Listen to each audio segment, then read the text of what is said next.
Good morning, everyone. Thank you for being here today. My name is Fred Ridley, and I serve as chairman of Augusta National Golf Club in the Masters Tournament. I'm pleased to be joined by two of my good friends and fellow members who play an important role this week. To my right is Jim Heiler, chairman of the competition committees, and to my left is Tom Nelson, chairman of our media committee.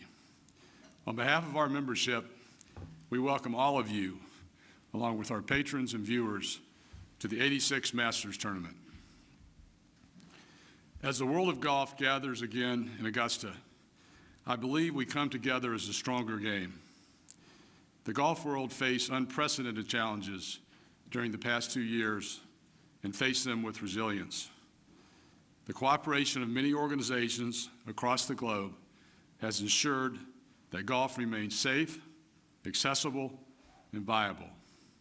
As a result, new fans and more people became inspired to play. Clearly, golf has a bright future. I would like to commend the efforts of the governing organizations, the professional tours, and the PGA professionals at clubs and courses everywhere who have helped move our sport forward. In the last several years, a primary focus of the Augusta National Organization has been to elevate the game of golf around the world through our amateur and junior golf initiatives. We have done that working with many partners, including the R&A, USGA, PGA of America, and Asia Pacific Golf Confederation.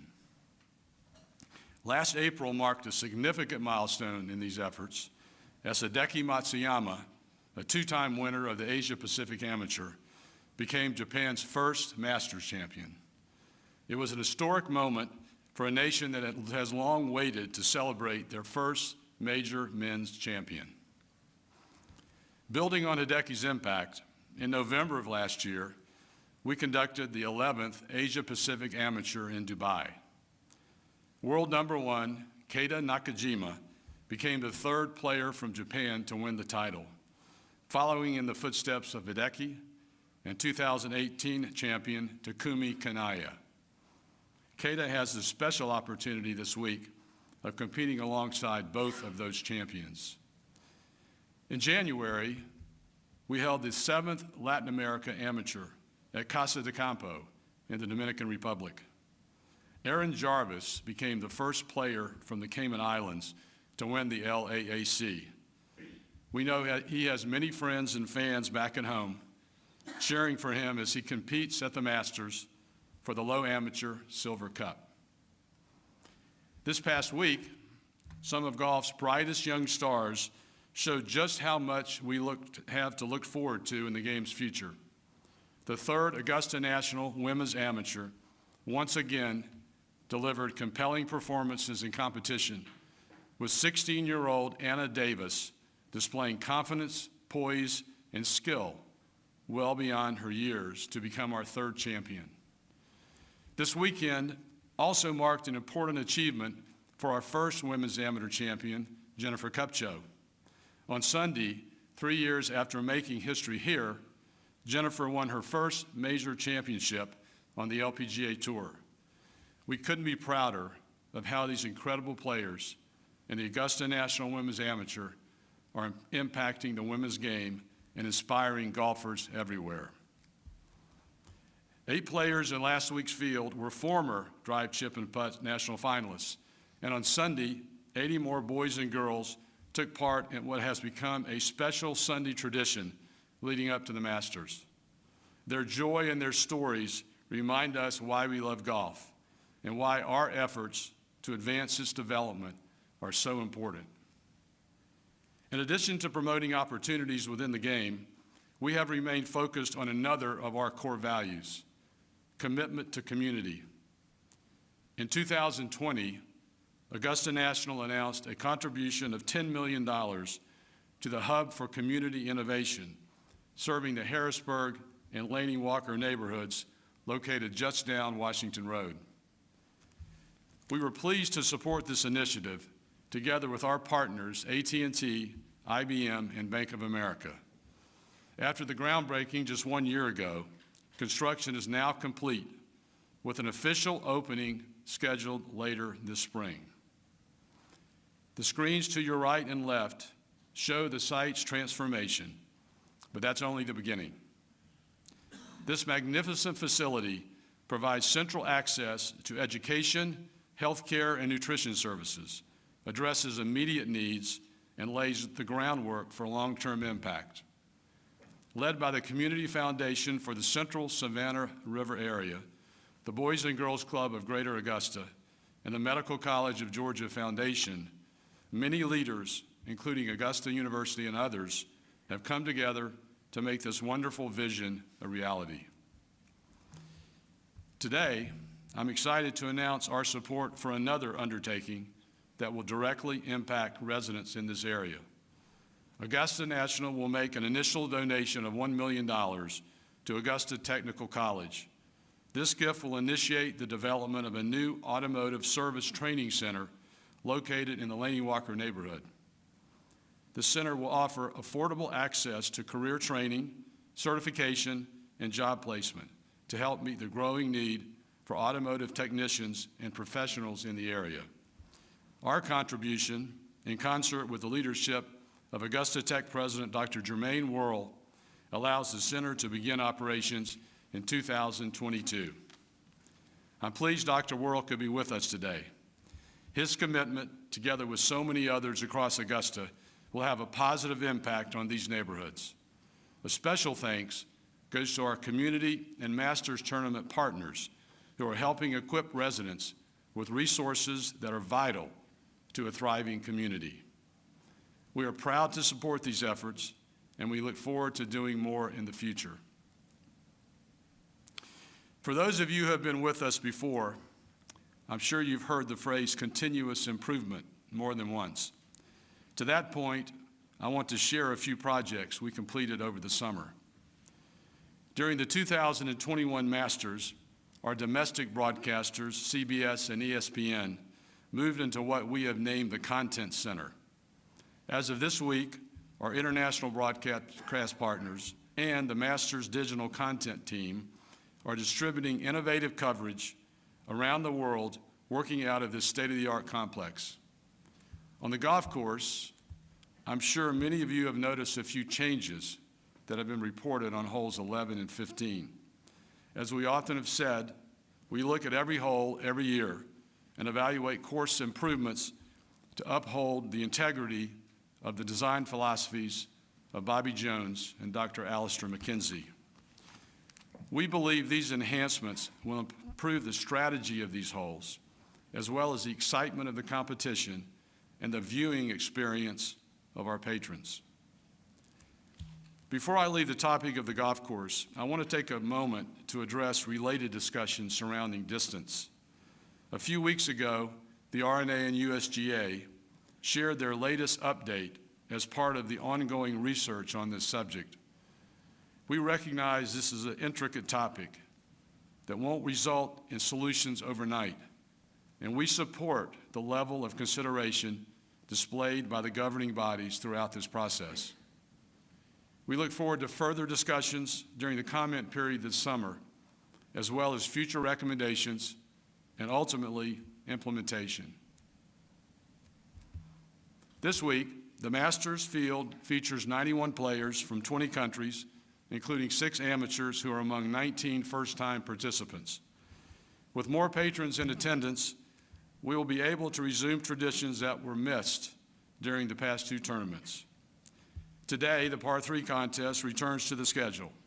We appreciate the overwhelming support of this event, which showcases some of golf's greatest attributes: friendship, fellowship, and fun. This year marks 2 important milestones in Masters history.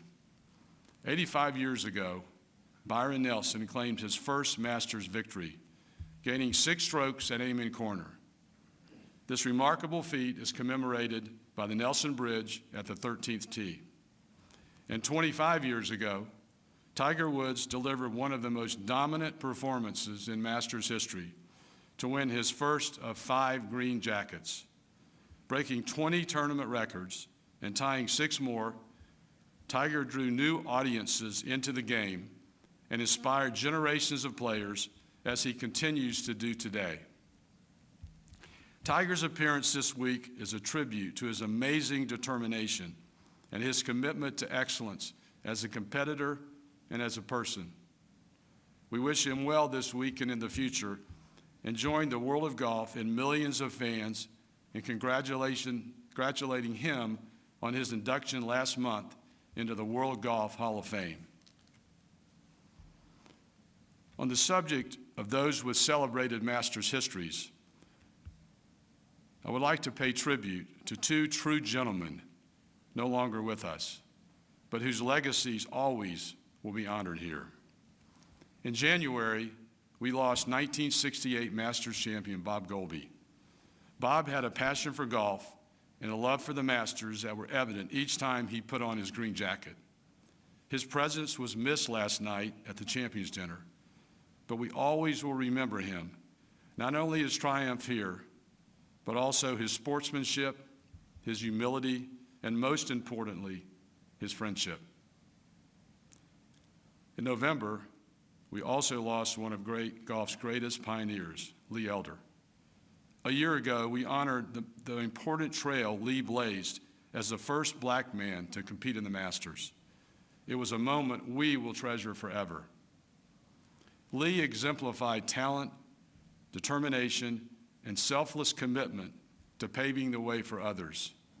His impact is ingrained in Masters history and will be honored in Augusta for years to come through the Lee Elder Scholarships at Payne College.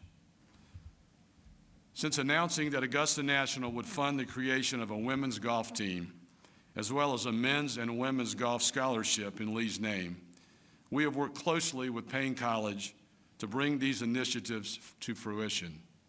I'm pleased to have members of the Payne College leadership with us today, and I am proud to welcome the inaugural Lee Elder Scholars, Taya Buxton and Devin Smith. I know this would have been a proud moment for Lee. Taya, Devin, please stand so we can recognize you.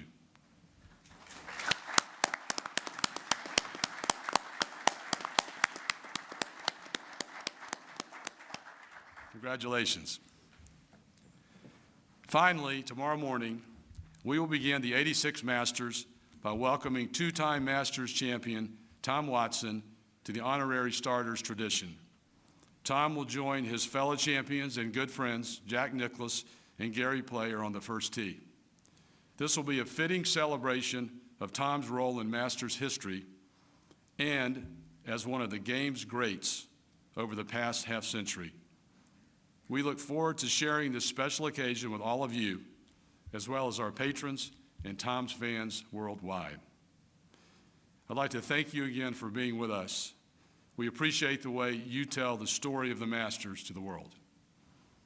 Tom, I'm ready to take a few questions. Great. Thank you, Mr. Chairman. We're ready to open up for questions at this time. Please remember to speak directly into the microphone. Questions? Bradley. Thank you, Mr. Nelson. Chairman Ridley, the role that Augusta National Golf Club played to help the city of Augusta during the pandemic cannot be overstated. My question is, what lessons did you learn from your partnership with this community during that time, especially the medical community, and how might those lessons help the club and this area going forward? Well, I would say that working with the Augusta community has always been very important to us. Contributing to community is part of our mission statement, and it actually is on a green card that many of our employees carry around with them or display in their workspaces. We've been involved with the community for many years, primarily through the Community Foundation. I would say more recently, our efforts would be, perhaps you would say, more intentional and more project-focused. I think our involvement with the community through the pandemic really highlighted to me the many good people and many organizations in this community that really have a sincere interest and a concern for the welfare of the community. The other thing that really struck me was the wonderful employees and partners we have. You know, our employees, almost to a person, they care deeply about this community, and many have volunteered their own time. And we recently have instituted an organizational program where we encourage people and give them time off from work to volunteer. And then our partners have just jumped in a big way, in ways that I've reported in the past, and they're looking, as we are, to do more.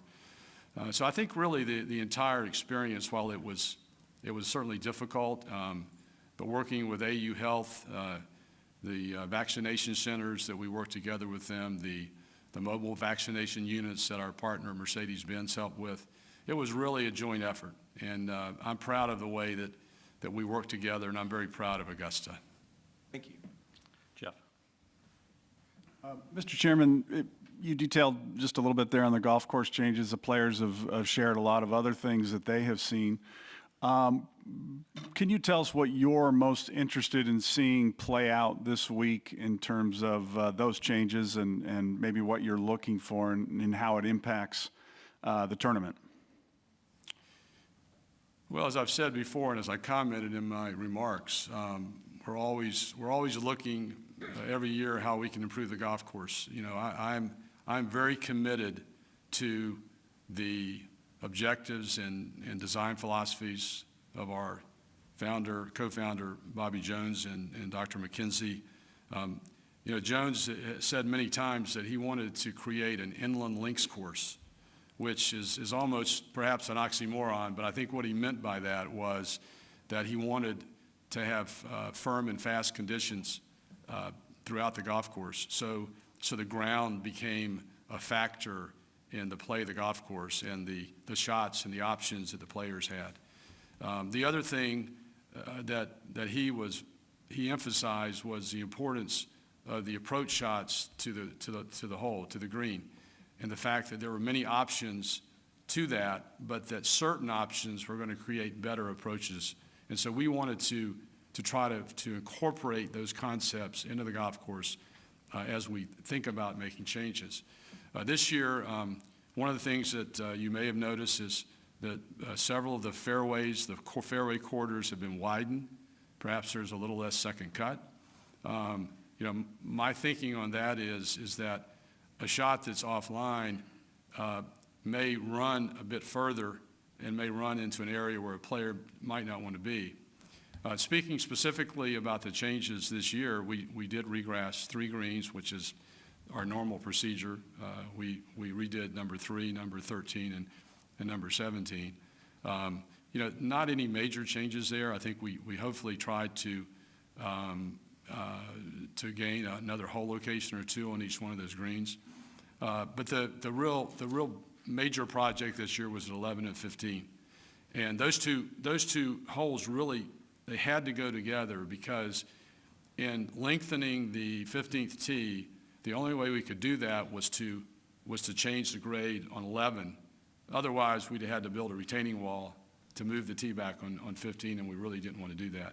So we lowered the 11th tee 3 or 4 feet, and then we actually brought the members tee on 11, lowered the 15th tee 3 or 4 feet, brought the members tee on 11 up 4 or 5 feet, which made that slope a lot more gentle. In the fairway, we obviously removed many trees. We then put 3 new trees further down range that, while they don't necessarily block a shot, they certainly create some issues. One of the players, I forget who it was, in an interview yesterday, initially said, well, there's a bailout area on the right. And then later in his comments, he said, well, there's not really a bailout area, because if you're over there, you've got a really hard shot, but you can make a birdie. And so that's really what we were trying to incorporate, the risk-reward element into some of these changes we made. Alex? Mr. Chairman, obviously Phil Mickelson isn't here this week. When it was announced that he wasn't going to be at the Masters, there's a lot of speculation if you actually disinvited him. Could you confirm what exactly happened with Phil Mickelson? Well, first, I would like to say we did not disinvite Phil. Phil is a 3-time Masters champion and is invited, you know, in that category and many other categories. He's the defending PGA champion. Phil reached out to me, I think it was in late February, early March, and let me know that he did not intend to play. That was by way of a text, and I thanked him for his courtesy in letting me know. Told him that we certainly appreciated that, and told him that I was certainly willing to discuss that further with him if he'd like, and he thanked me, and we had a very cordial exchange. Christine. Thank you, Tom. Fred, good to see you. As you are, I'm sure are well aware, August will be the 10th anniversary of Augusta National announcing it would have women members. And I'm sure you're aware also, in June, it will be the 50th anniversary of Title IX, the law that changed the playing fields of America for girls and women, including your daughters. With that in mind, and the fact that Augusta, with you in charge, has been catching up quite a bit from that 50-year to 10-year gap, not sure that's apples and oranges, probably it is apples and oranges, but still, two questions. Would you be willing to tell us the number of women members you have here, giving it the old college try? And number two, are you satisfied with the progress over these past 10 years with women members and the other things you're doing? Thank you. Thanks, Christine. Well, as you probably would anticipate, I'm not going to comment on any issue relating to membership. We have a number of women members who we are delighted are part of our organization. I think you know certainly who some of them are. They have been great contributors to our organization, both, I would say, substantively in things that they're doing to help us, both with the masters and otherwise. But I think more importantly, our culture is better. And I'm confident in saying, to a person, we're a better club, we're a better organization, and we're very proud to have women among our membership. When I think back when this happened, it seems like it was in some respects only yesterday. I think in looking back, we obviously look at that as a very positive thing that happened at Augusta National. And I don't know about you, but when anything happens or any idea you have that turns out well and you're pleased about it, initiative, whatever, you might always say, well, why didn't we do that sooner? And that's a fair thought. And so I wish we had it. But the fact remains that our women members are a very important part of our membership. And you will continue to see over the years, if you look, more green jackets that are women. I'm going to make sure of that. Mm-hmm. Yeah. Back to the course changes, Fred. Is there any comment or any timetable for number 13, which you've mentioned has lost its risk-reward character? Yeah, I mean, no, there's no timetable, nothing to announce at this time. That's something that certainly we have considered and will continue to consider. Admittedly, and I've said this before, the 13th hole does not have the same challenges that it has historically. I can just remember, as a young guy watching the Masters, some of the triumphs and tragedies. And while we still have those, the fact that players are hitting middle to short irons into that hole, is not really how it was designed. Having said that, my reluctance to date has been that it's such an iconic hole. And probably along with 11, 12 rather, and maybe 15, probably the three holes where the most history has been made at Augusta National. So that's probably, it has been sort of a counter to doing anything. But at some point in time, it's something that we likely will do. We just don't have anything to say about it right now. Alan? At least one menu item we've heard about was apparently not available because of supply chain issues this year. I'm wondering what other supply chain issues you all encountered, and also how inflation entered into your concession pricing calculations for this year. Yeah, I mean, we have encountered supply chain issues just like everyone in everything we've done. I mean, it's, the construction projects we undertook this past year and the ones that we plan for the upcoming year, which I'll tell you about next April. It's really just a matter of planning, more planning, advanced planning, and fortunately, we've been able to manage that. As it relates to inflation, I think we have had some modest price increases. I think that most, if not everyone, would say that there's great value in our concessions, and so we're very comfortable with that. Bob. Thank you, Fred. Continuing on from the question about Phil, it's somewhat related, obviously, the idea of these rival golf leagues that have come up here in the last couple of years. What is your stance on that? Have you spoken to any players about their possible involvement in those leagues? Would you be opposed to that? And could it even preclude them from being invited here if they were to go down that road?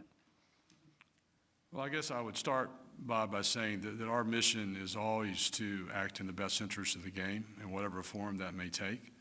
I think that the golf's in a good place right now. There's more participation. Purses on the professional tours are the highest they've ever been. Clubs and courses, I think, are in healthy financial positions. The youth that are emerging at a competitive level is just amazing. I mean, the top 4 players in the world are under 30. I think 7 of the top 10 are under 30. So, we've been pretty clear, and in our belief that the world tours have done a great job in promoting the game over the years. Beyond that, there's so much that we don't know about what might happen or could happen that I just don't think, Bob, I can say much more beyond that. Ann. Hi, Mr. Chairman. Can you comment further on the surprising turn of events in the last couple months, the fact that Tiger is actually playing and Phil is not here? Well, certainly not anything we anticipated. I think, in Phil's case, I mean, he made a personal decision, and, I don't know anything beyond that as to, I know that, Phil has been a real fixture here at the Masters for many, many years. He's been a big part of our history, and, I certainly, and we certainly wish him the best sort of working through the issues he's dealing with right now. As it relates to Tiger, I mean, it's just truly amazing. I mean, I don't even know how else to say it. I would have, probably taken some pretty high odds, a few weeks or a few months ago, even a few weeks ago, that whether or not he would be here. But, when you think about it, it really shouldn't surprise us. I mean, he is one of the most determined, dedicated athletes I think that I have ever seen in my life. So I saw him last Tuesday when he was practicing. He was in great spirits. I had Charlie with him. It was interesting yesterday in his press conference. He said the only really issue is walking, that his golf swing's fine. And so who knows what might happen this week. But we're excited he's here. Gabrielle. Thank you, Mr. Chairman, for chatting with us today. You mentioned the whole thing with the partnership with Payne College, the Lee Elder Scholarship, and even the creation of the women's team there. How did that partnership come about, and how gratifying is it for you today to see Ty and Devin as kind of the first fruits of that whole deal? Well, I'm really, really proud to see him here and happy for them and for Payne College. I think it goes back. It goes back to the sort of the events of 2020 and the fact that we we really wanted to do something to help our community, and that sort of manifested itself in a couple of ways. I mean, you've heard about this wonderful facility that you saw on the screen, the hub downtown Augusta, and then, you know, we knew of Lee's longtime affiliation and affection for Payne College, and that just was a great sort of convergence of a situation where Lee was going to be here. We had decided we were going to honor him, having been one of our honorary starters, and we knew how much Payne College meant to him. And it was particularly gratifying for me because, you know, I met Lee in 1977. We were both playing in the Masters. We actually played a practice round together. And so it was a special time for all of us that came together. And you know, we certainly miss Lee. He was a man of such grace. I really respect him. Thank you. Right, sorry, just going back to the 13th hole, if I may. What do you think will happen first, that you will have to make changes to the hole, or the governing bodies will make changes to the legislation that means you don't have to? Well, we won't know for some time because there's a sort of a process that sort of everyone's agreed to as to how any changes, equipment changes such as this are going to take place. So we really can't make any predictions as to what's going to happen. But I think, you know, if there are some marginal modifications to the equipment rules, from what I have observed over the past few years with these players and their athleticism, their strength, their size, you know, the efficiency of their golf swings, I don't think that we're going to see courses being shortened. So perhaps the two sort of factors might converge, but I don't think that what the governing bodies do is going to have a direct impact on what we might do with 13 or any other hole in the golf course. Sorry, just to follow up, is that because you don't think that basically the changes will be drastic enough? Is that the point? I don't know what the changes are going to be, but what I'm saying is that I think the likelihood of a ball going 50 yards shorter is not very great. And my point is, I mean, we don't really know where it might come out. There's going to be a process. There's going to be a lot of input from constituencies. But I think regardless of that, you know, we're going to go forward on our own timetable and make changes we think to. Most of our tees are pretty lengthy, so we have a lot of optionality today, and we'll continue to have that optionality going forward. Just a couple more questions. Mike. Thank you, Tom. Fred, you bring up Bob Jones's name from time to time. He hasn't been here in over half a century. If you could just drop in here today and see what's become of the course and the tournament, what do you think he'd think? Well, I hope he'd be proud. You know, I hope that he would feel that, you know, we continue to carry the tradition and values that he thought were so important in the game. I think he would be amazed at, you know, if you look at old pictures of this place, the course routing's pretty much the same, but you know, not a lot else is the same. I think he would really be surprised, be amazed, but I think he would be pleased. He certainly would know after speaking with just a few of us that he continues to be revered, and his persona really drives a lot of what we do here. Last question, Richard. Thanks, Tom. Mr. Chairman, I think this goes back to growing the game. Masters prep for many of us this year involved watching a viral video of some guys playing amen corner in a way we have never seen before. We assumed they had permission to do that.